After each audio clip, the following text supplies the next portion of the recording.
भिक्षेकरी समजून सामान्य माणसांना उचलून घेऊन गेले, त्यांना बांधून ठेवलं, मारहाण केली, अन्न पाणी काहीच दिलं नाही, यातच त्यांचा जीव गेला आणि नंतर कुटुंबियांनी हा टाहू फोडला।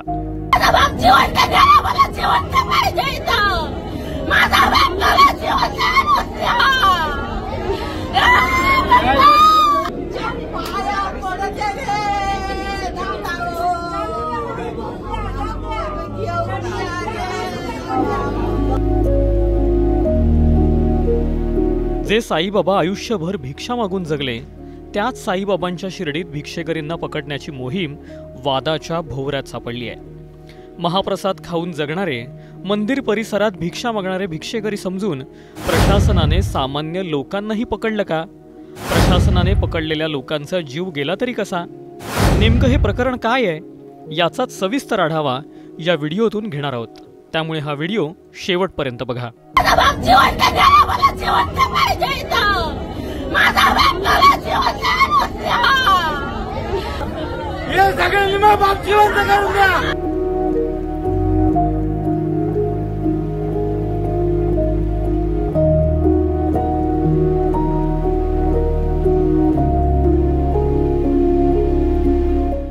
शिर्डी संस्थान परिसरात अनेक भिक्षेकरूंचा वावर असतो।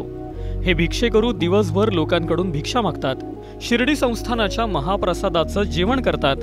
प्रशासनाकडून याच भिक्षेकरूंची धरपकड मोहीम राबवण्यात आली। तब्बल 50 पेक्षा जास्त लोकांना प्रशासनाने ताब्यात घेतलं। ताब्यात घेतलेल्या लोकांपैकी तब्बल 4 जिल्हा रुग्णालयात मृत्यू झाला। रामनवमीच्या पार्श्वभूमीवर पोलीस आणि नगरपंचायतीने भिक्षा मागणाऱ्यांचा उपद्रव नको म्हणून त्यांना पकडण्याची मोहीम राबवली। तब्बल 50 भिक्षेकऱ्यांना पोलिसांनी डांबलं। त्यातल्या 13 लोकांची तब्येत खराब झाली, त्याच लोकांना रुग्णालयात दाखल करण्यात आलं। पण तिथे या भिक्षेकरांबरोबर जनावरांपेक्षाही बदतर वागणूक देण्यात आल्याचा दावा करण्यात येतोय। उपचार घेणाऱ्या भिक्षेकऱ्यांना अक्षरशः बेडला बांधून ठेवण्यात आलं। त्यांना जेवण सोडाच, साधं पाणीही विचारलं नाही। ते ज्या वॉर्डमध्ये ॲडमिट होते त्या वॉर्डला टाळं मारण्यात आलं। अशातच 4 भिक्षेकरूंचा जीव गेला आणि 4 लोकांनी तिथून पळ काढला। 2-3 कानामाग आणल्या का? अजून बरं तुम्ही सांगा, अजून तुम्ही किती व्यक्ती होते?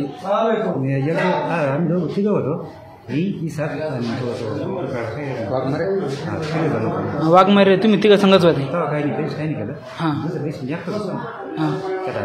तुम्हाला हानमार केली? तुम्हाला मारायला केली तिने, पळून गेले। काठीने आणलं का हाताने आणलं? काही तोंड बिंड दाबला, गाळा बिळा दाबला, हात पाय पायावर कुठं हानमार मारले? काही फक्त हानते भांगार बाबू तिकडे काटून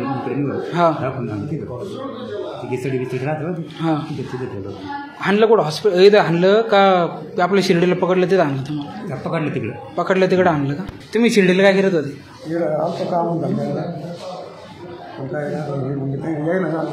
पोलिसांनी तुम्हाला बळजबरी मग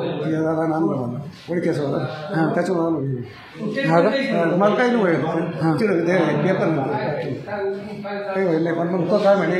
गेलो काय करतो। मृत झालेल्या भिक्षेकरूंच्या कुटुंबियांनी प्रशासनावर गंभीर आरोप केलेत। भिक्षेकरी नसतानाही त्यांना बळजबरी उचलून नेलं, त्यांची गैरसोय केली आणि त्यातच त्यांचा मृत्यू झाल्याचा आरोपही कुटुंबियांनी केलाय। कुटुंबियांनी मृतांना ॲम्ब्युलन्समधून थेट शिर्डी पोलीस ठाण्यासमोर आणून एकच आक्रोश केला, माझा बाप भिकारी नव्हताच असं म्हणत मयत सारंधर वाघमारेंच्या मुलीने पोलीस ठाण्यासमोर टाहू फोडलाय। मी इथला लोकल माणूस आहे, मला पकडू नका, मला घरी जायचंय, माझ्या बायको पोरं माझी वाट पाहता। यांनी ऐकलं नाही, यांनी ऐकलं नाही, यांनी कशावरून माझ्या बापाला ठरवलं का तो भिकारी आहे? कशावरून, कशामुळं पकडलं? काय संशय घेतला? माझ्या बापाचा गुन्हा काय होता? पकडलं तर पकडलं, यांनी कुठं नेऊन टाकलंय? बांधून ठेवलं होतं माझ्या बापाला, बांधून. अन्न पाणी नाही, कोणत्याही सपूरला नेलं तिकडं, बांधून ठेवलं, मारलं, आणलं, अन्न नाही, पाणी नाही, आता बांधून ठेवले, पाय बांधून ठेवले, मरणाचं मारलेलं बापाच्या अंगावर ओळ होते. वय माझा बाप मला जसा जिवंत नेला तसा मला आणून द्या. माझा बाप जसा उचलला तसा मला आणून द्या. मला न्याय पाहिजे. या 4 जणांचा उपचारादरम्यान मृत्यू झालाय, त्यामुळे हे सगळं प्रकरण उघडकीस आलं.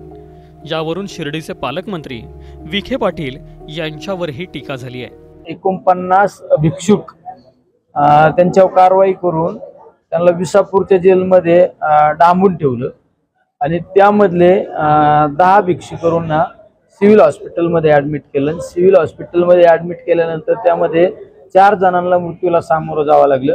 त्यामधले 4 जण पळून गेले. म्हणजे पोलीस प्रशासनाचा किती भोंगळा कारभार आहे आज आपल्याला पाहायला मिळत आहे. 4 जण पळून गेले आणि 2 या ठिकाणी उपचार घेत आहे. जर यांच्यावर लवकरात लवकर यांना उपचार दिला असता तर आज ते 4 लोक वाचले असते. सगळ्यात महत्वाचं काही भिक्षुकांना आता आम्हाला व्हिडिओ दाखवला आमच्या काही मित्रांनी का त्यांना मारहाण झालेली सुद्धा आढळून आली, त्याला डांबून ठेवलेलं सुद्धा आढळून आलं. आमच्या सगळ्यांचं म्हणणं एक आहे की या 4 लोकांचा नेमका मृत्यू कशामुळे झाला. उपास, आता आम्हाला काही जणांचं सांगणं आलं की त्यांनी 4 दिवस अन्नत्याग केला. मग अन्नत्याग केल्यामुळे झाला. काही जणांचं म्हणणं आलं ते अल्कोहोलिक होते, अल्कोहोलमुळे झाला. अजून कुठल्या कारणामुळे का मारहाणीमुळे झाला. जर या गोष्टीच्या मुळाशी जर जायचं असेल तर त्यांचं PM पोस्टमार्टम हे औरंगाबादला घाटी हॉस्पिटलला झालं पाहिजे. ही आमची सगळ्यात महत्वाची भूमिका आहे. प्रशासनाने घेतलेला बळीच आहे. मी तर तेच म्हणतो की या 4 लोकांच्या मृत्यूचे जबाबदार कोण. साईबाबांच्या दरबारात आलेल्या भिक्षेकरांना अट्टल गुन्हेगारासारखी वागणूक का दिली गेली? या मागचं कारण काय? अटक केलेल्या भिक्षेकरूंना जनावरांसारखी वागणूक का देण्यात आली असावी? जीव गेलेल्या भिक्षेकरूंच्या कुटुंबियांची मानसिकता, त्यांच्या भावना आता तरी प्रशासनाला कळणार का? आणि सगळ्यात महत्त्वाचं म्हणजे आता राज्यात भिक्षा मागणं ही गुन्हा आहे का, असे प्रश्न विचारले जात आहेत. याच प्रश्नांबाबत तुम्हाला नेमकं काय वाटतं? कमेंट करून नक्की सांगा.